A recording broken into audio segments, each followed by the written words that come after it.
आज हम बात करने वाले हैं गुजरात की leading real estate developer Ganesh housing limited के Q2 FY26 earnings call analysis की।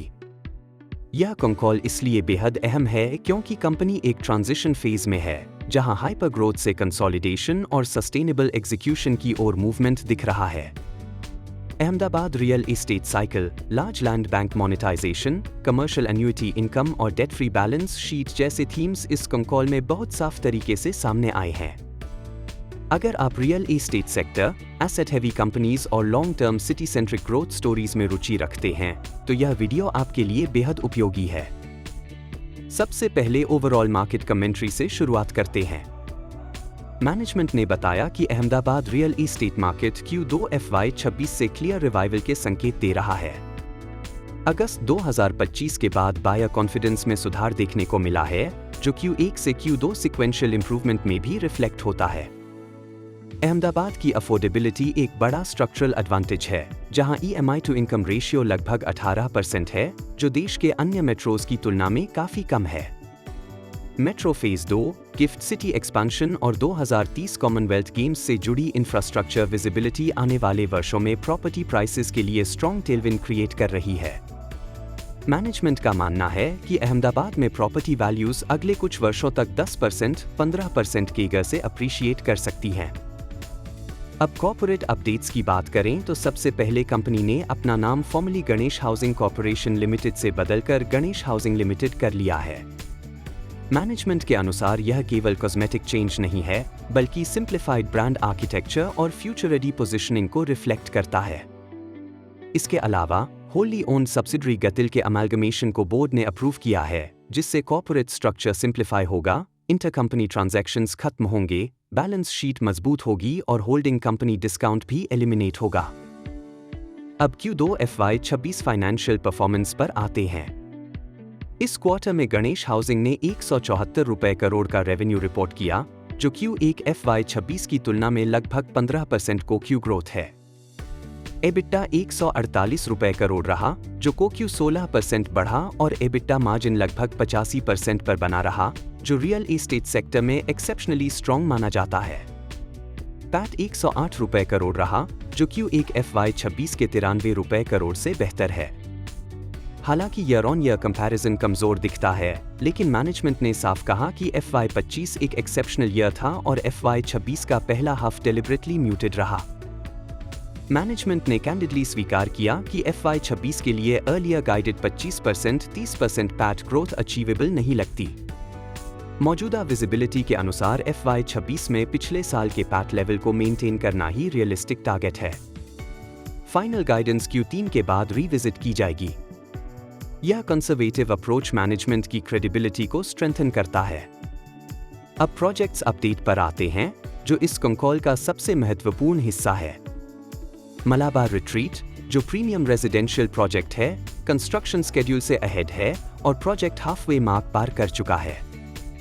बुकिंग्स में रिन्यूड ट्रैक्शन देखने को मिली है और लगभग 35%, 40% यूनिट्स या तो बुक्ड हैं या एडवांस्ड स्टेज ऑफ कंसिडरेशन में हैं। H2 FY26 में विजिबिलिटी बढ़ने के साथ कन्वर्शंस तेज होने की उम्मीद है। मिलियन माइंस सेस फेज 1, जो फ्लैगशिप कमर्शियल प्रोजेक्ट है, स्टेडी प्रोग्रेस पर है। लगभग 50% लीजेबल एरिया पर लॉइस ऑलरेडी साइंड हैं और बैलेंस स्पेस एक्टिव डिस्कशन में है। प्रोजेक्ट Q4 FY26 तक कंप्लीट होने की उम्मीद है और Q1 FY27 से लीज रेंटल्स कमेंस होंगी। एक्सपेक्टेड एनुअल रेंटल इनकम लगभग 72 रुपए करोड़ है, with double digit yield. Management ने बताया कि फेज 1 पूरी तरह लीसिंग बेस्ड है और आउटराइट सेल नहीं किया जाएगा, जिससे long term annuity income base बनेगा। फेज 2 लॉन्च भी FY26 एंड या अर्ली FY27 में एक्सपेक्टेड है। 191 थलतेज कमर्शियल प्रोजेक्ट, जो SG हाईवे पर लोकेटेड है, अप्रूवल्स के फाइनल स्टेज में है और कंस्ट्रक्शन H2 FY26 में शुरू होने वाली है। मैनेजमेंट ने बताया कि यह प्रोजेक्ट अगले 3-4 वर्षों में लगभग 2100 रुपए crore life time revenue generate कर सकता है और गणेश हाउसिंग का फ्लैगशिप कमर्शियल एसेट बनेगा। अब लैंड मोनेटाइजेशन इंजन यानी गोदावरी लैंड बैंक की बात करें। टोटल 450 एकर्स में से फेज 1 के 50 एकर्स ईयरमार्क थे, जिनमें से 33 एकर्स मोनेटाइज्ड हो चुके हैं, यानी लगभग 66% कंप्लीशन। एवरेज रियलाइजेशंस मैनेजमेंट के एस्टिमेट से बेहतर रहे हैं और लैंड प्राइसेस अब 35,000 रुपए प्रति स्क्वायर मीटर तक पहुंच चुकी हैं। रिमेनिंग फेजेस मार्केट कंडीशंस और इंफ्रास्ट्रक्चर क्रिस्टलाइजेशन के आधार पर डिसाइड की जाएंगी। इंपॉर्टेंटली, कंपनी के पास अभी भी 524 एकर्स का डाइवर्सिफाइड लैंड बैंक है जो मल्टी ईयर विजिबिलिटी प्रोवाइड करता है। कैपिटल एलोकेशन और डेट पर मैनेजमेंट बिल्कुल क्लियर है। कंपनी पूरी तरह डेट फ्री है और अपकमिंग प्रोजेक्ट्स जैसे 191 थलतेज और फ्यूचर रेजिडेंशियल लॉन्चेस के लिए भी डेट लेने की कोई योजना नहीं है। आउटराइट सेल प्रोजेक्ट्स से आने वाले कैश फ्लोज कंस्ट्रक्शन फंडिंग के लिए सफिशिएंट होंगे। मैनेजमेंट की फिलॉसफी क्लियर है, लैंड मोनेटाइजेशन से लिक्विडिटी बनाए रखना और डेट फ्री ग्रोथ सुनिश्चित करना। एन्युइटी इनकम आउटलुक भी मजबूत दिखता है। मिलियन माइंस के मल्टीपल फेजेस से आने वाले वर्षों में 500 रुपए crore plus annual rental potential बन सकता है, जो 5-7 वर्षों में ग्रेजुअली बिल्डअप होगा। लीज टेन्योर्स जनरली 3+3+3 ईयर्स के हैं, with escalation ranging from 7%, 10% annual या ट्राइएनियल बेसिस। मार्केट परसेप्शन को लेकर मैनेजमेंट ने साफ कहा कि गणेश हाउसिंग केवल लैंड ट्रेडर नहीं है, बल्कि a full fledged real estate developer है, जिसमें residential, commercial, SEZ, plotted development और एन्युइटी बेस्ड एसेट्स सभी शामिल हैं। लार्ज लैंड बैंक एक स्ट्रैटेजिक एडवांटेज है, जिससे कंपनी साइकिल डाउनटर्न्स में भी फाइनेंशियली स्ट्रॉन्ग बनी रहती है। कुल मिलाकर गणेश हाउसिंग Q2 FY26 में एक asset rich, debt free, Ahmedabad centric real estate company के रूप में उभरती है, जहां शॉर्ट टर्म अर्निंग्स म्यूटेड हो सकती हैं, लेकिन long term value creation land bank, annuity income और डिसिप्लिन्ड एग्जीक्यूशन से ड्रिवन होगी।